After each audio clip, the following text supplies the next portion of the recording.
Depuis quelques jours déjà, certains commentateurs tentent de présenter le Hezbollah comme une victime des récentes tensions dans le sud du Liban. Ils vont même jusqu'à décrire l'organisation comme un groupe animé par des aspirations pacifiques. Depuis la semaine dernière, on assiste à un revirement de la guerre contre le Hezbollah, alors que le Hezbollah ne cessait d'afficher depuis plusieurs semaines qu'il ne souhaitait pas rentrer en guerre contre Israël.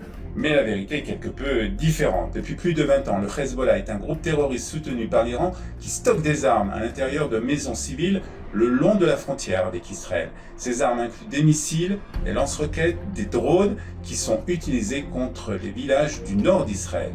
Et ce qui rend la situation particulièrement délicate, c'est justement ces armes qui sont cachées. Le Hezbollah, en plaçant stratégiquement ses armements dans des zones résidentielles, utilisant en fait les Libanais comme boucliers humains. Et cette tactique pose un problème éthique à Assad. Comment neutraliser la menace sans mettre en danger des civils innocents?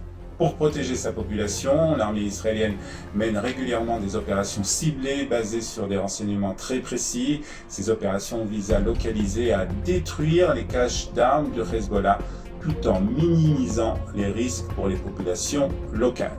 Depuis plus de 20 ans et de manière encore plus intense depuis le 7 octobre, le Hezbollah tire régulièrement sur les habitants du nord d'Israël. Quel pays au monde accepterait que sa population soit attaquée sans réagir? Une question à laquelle les commentateurs bien intentionnés évitent soigneusement de répondre.